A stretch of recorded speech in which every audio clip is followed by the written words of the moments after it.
ingin saya sampaikan bahwa beberapa hari yang lalu terjadi peristiwa di Kendal dan diberitakan oleh banyak media dengan versi mereka. Diberitakan oleh media dengan versi mereka. Nah, kami dari Front Pembela Islam sudah membentuk tim investigasi DPP FPI untuk melakukan investigasi agar bisa mengetahui apa yang sebenarnya terjadi. Itu yang pertama. Yang kedua, kita juga sudah minta Dewan Pimpinan Daerah Front Pembela Islam Provinsi Jawa Tengah untuk membuat kronologis lengkap. Yang mana kronologis itu dikirim ke DPP FPI juga mesti dikirim ke berbagai media. Nah, tapi tidak satupun media yang sudi untuk memuatnya.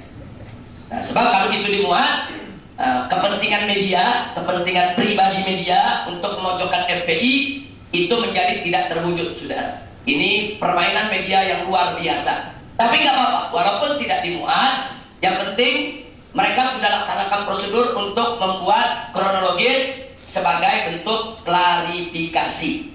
Saya tidak akan cerita panjang lebar. Pandangan media sangat-sangat negatif sekali. Tapi yang menarik, barusan datang tamu kita, ini Kiai Haji Abdul Aziz. Beliau salah satu pimpinan Jamaah Tabligh yang ada di Jawa Tengah. Bukan dari FPI, Jamaah Tabligh. Nah, barusan beliau menyampaikan salam buat antum semua. Dan beliau minta maaf harus segera ke bandara airport karena pesawat beliau jam 9. Nah, sebetulnya kedatangan beliau ini saya sendiri tadi tidak paham untuk apa. Barusan beliau bicara, beliau menyampaikan bahwa peristiwa Jawa Tengah, tolong DPP FPI jangan mudah menyalahkan FPI Jawa Tengah. Karena kata beliau tahu persis apa yang terjadi. Nah, beliau tahu persis kalau FPI itu sudah mengikuti prosedur yang ada. Nah, dan beliau juga sudah ikut turut mendatangi semua instansi pemerintah yang ada di Jawa Tengah untuk mengklarifikasi, menjelaskan apa yang sebenarnya terjadi. Intinya, Kiai Haji Abdul Aziz yang baru saja meninggalkan tempat barusan menyatakan murni bahwa peristiwa Jawa Tengah adalah FPI lawan preman pelacuran, bukan melawan masyarakat. Ini jadi menarik ini. Ada media memberitakan FPI lawan warga. Ada kiai dari Jamaah Tabligh, bukan dari FPI, saudara. Jauh-jauh datang dari Semarang kemari hanya khawatir nanti DPP salah paham dengan DPD, mengambil langkah-langkah tindakan-tindakan administratif. Karena betul, DPP membentuk tim investigasi. Kalau hasil investigasi kami menyatakan ternyata DPD FPI salah, tidak menjalankan sesuai prosedur, kita akan mengambil tindakan. Mulai dari peringatan, pembekuan, sampai kepada pembubaran. Itu sudah aturan standar di FPI. Tapi kalau ternyata mereka sudah mengikuti standar, sudah bagus, FPI sepenuhnya akan mendukung apa yang mereka lakukan. Nah, untuk itu kami menunggu putusan daripada tim investigasi. Nah, baiklah. Tapi dari hasil sementara, kronologis yang dikirim oleh DPD FPI Jawa Tengah menceritakan bahwa pada hari kejadian, sehari sebelum kejadian, bahwa FPI Jawa Tengah melaksanakan buka bersama di Sukorejo, di Masjid Bundaran, sudah.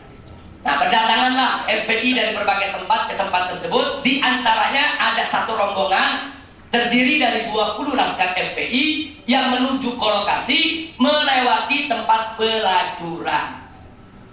Ternyata tempat pelacuran itu buka siang bulan Ramadan. Padahal masyarakat di sekitar itu sudah lapor aparat, sudah lapor pemerintah, dan bahkan sudah minta bantuan FPI untuk menutup, saudara. Nah, karena kita percaya kepada aparat, kita pikir aparat sudah tutup.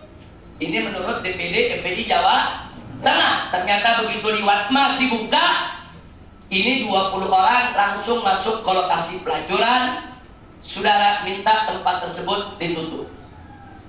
Kadang-kadang 20 orang nekat juga. Nanti mau niru Abdullah ibn Mas'ud yang sendirian, saudara, masuk sarang musuh. Ini 20 orang masuk sarang musuh.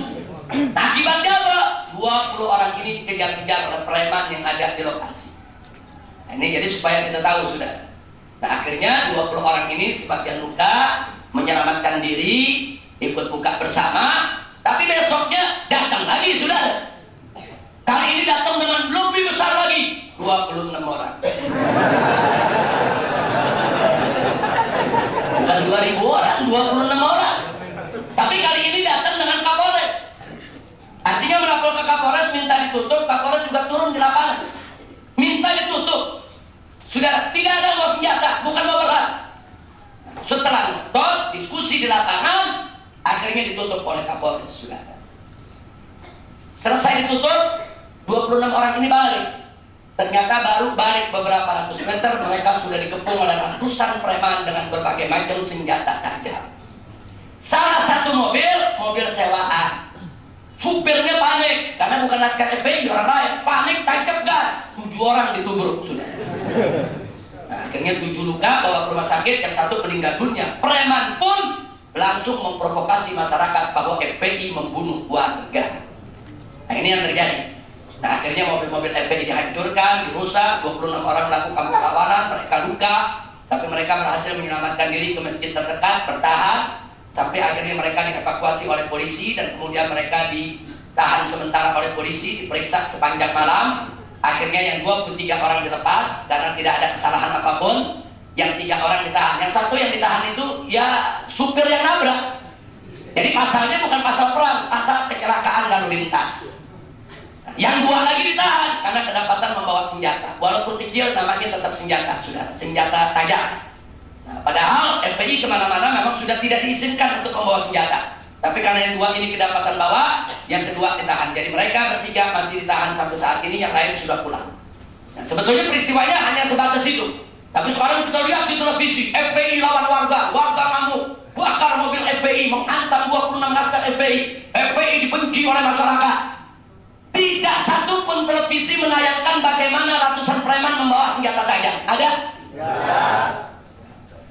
Nggak ada. Jadi laskar FPI yang datang, yang nutup tempat pelacuran, salah, radikal, ekstrim. Tapi preman ratusan yang bawa senjata tajam, nggak apa-apa. Jadi dari sini kita sudah bisa tahu bagaimana dan setingkat apa kelas daripada media kita, saudara. Sebetulnya televisi kita kelasnya sebagaimana sih? Kelas murahan. Media-media kita yang katanya besar-besar itu, saudara, kelas murahan, tidak profesional dan tidak proporsional. Karena media-media tadi punya kepentingan, para wartawan ini hanya membuat senang bos-bosnya yang punya kepentingan, tidak lebih. Makanya jangan salahkan saya kalau sudah lama saya menolak kedatangan wartawan untuk wawancara secara khusus. Saya tolak. Saya tidak pernah terima lagi wartawan sampai hari ini, kecuali kalau wartawan itu berhasil menjegat saya pada event-event tertentu. Kita lagi ke DPR, keluar, kemudian dijegat pada wartawan, 1-2 pertanyaan, masih kita layani. Di luar itu tidak, sudah. Karena percuma, kita bicara 1 jam yang dimuat 5 menit. Kita bicara 2 kalimat dipotong yang dimuat 1/3 kalimat, sudah. Nah, intinya apa? Mereka hanya mencari peluang untuk memojokkan kita. Nah, karena itu saya tidak peduli dengan itu semua. Tim investigasi kita tetap kerja. Dan saya hanya minta, karena kebetulan hari ini juga teman-teman di Jawa Tengah sedang mendengarkan acara ini. Nah, kita minta kepada DPD FPI Jawa Tengah untuk tetap wajib melakukan evaluasi, introspeksi diri. Mungkin jangan-jangan ada kesalahan, apakah di administrasi, apa di prosedur, atau salah strategi, saudara. Tadi kan Mu'ayyid bin Mas'ud sendirian bisa bubarin ribuan orang, saudara. Sendirian dia bubarkan musuh, saudara. Dengan apa? Siasat, strategi. Nah, kadang-kadang itu juga mesti lihat evaluasi supaya ke depan tidak terulang lagi, saudara. Pada 26 orang masuk ke lokasi pelacuran, di sana ada ratusan, hampir 1000 preman yang nyari nafkahnya dari tempat pelacuran. Ini sama juga masuk ke sarang di mana mereka akan punya resiko dibunuh. Nah, di sini mesti dilihat apakah strateginya sudah benar atau belum. Apakah strateginya sudah mantap atau tidak. Kami minta DPD FPI Jawa Tengah tetap untuk mengevaluasi, introspeksi diri. Soal benar atau salah dalam amar ma'ruf nahi munkarnya itu persoalan lain. Itu nanti DPP FPI yang akan melakukan penilaian. Kalau mereka benar, akan kita dukung benarnya. Kalau mereka salah, pasti akan ada sanksi. Mulai dari peringatan sampai pembekuan sampai pembubaran, saudara. Mudah-mudahan mereka tidak punya kesalahan di dalam pelanggan daripada ADART FPI. Amin ya rabbal alamin. Nah, kemudian masih soal Kendal, dengan adanya tempat pelacuran yang buka di siang hari bulan Ramadan, berarti pemerintah di Jawa Tengah nggak kerja. Berarti kepolisian setempat tidak kerja. Padahal Bapak Kapolri Jenderal Timur Pradopo sebelum Ramadan sudah memberikan arahan kepada seluruh Kapolda di seluruh provinsi di Indonesia untuk secara proaktif mengamankan dan menjaga kemuliaan bulan Ramadan, untuk secara proaktif memerangi segala bentuk penyakit masyarakat. Kalau bahasa polisi, penyakit masyarakat, disingkat PAKA. Apa itu penyakit masyarakat? Pelacuran, perjudian, minuman keras. Kalau bahasa kita adalah maksiat. Sudah diamanatkan oleh Kapolri. Jadi semua tempat maksiat itu disikapi, ditindak, jangan mengganggu ketenangan umat Islam untuk berpuasa. Berarti arahan Kapolri sudah bagus belum? Sudah bagus, sudah. Nah, sekarang kita meminta pertanggungjawabannya. Bagaimana Kapolda di Jawa Tengah? Kalau Kapoldanya sudah memberikan arahan kepada Kapolres, berarti kita minta pertanggungjawaban Kapolres di Kendal. Apa yang kau sudah kerjakan? Kok ada tempat pelacuran? Saudara, ada perempuan-perempuan menjajakan diri siang bulan hari Ramadan. Kendal itu mayoritas Muslim, daerah Muslim. Nah, ini jadi persoalan. Nah, apakah hal semacam ini disoroti oleh televisi? Yang disorot cuma FPI. Udah FPI jadi korban disorot tadi sudah. Udah disorot dijelekin. Kenapa mereka tidak angkat bahwa Polda Jawa Tengah atau Polres Jawa Tengah membiarkan tempat maksiat buka di siang hari bulan Ramadan? Kenapa tidak mereka kritik Pemda di sana yang tidak membuat nyaman dan aman umat Islam yang berpuasa, yaitu di Kendal?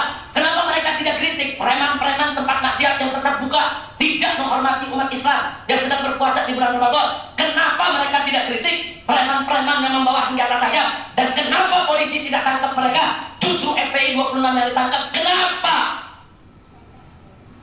Nah, ini menjadi kritik kita, dan ini bagian akan kita investigasi, saudara. Nah, itu saja. Bagi mereka yang mau tahu lebih jauh, silakan buka website FPI, www.fpi.org.id.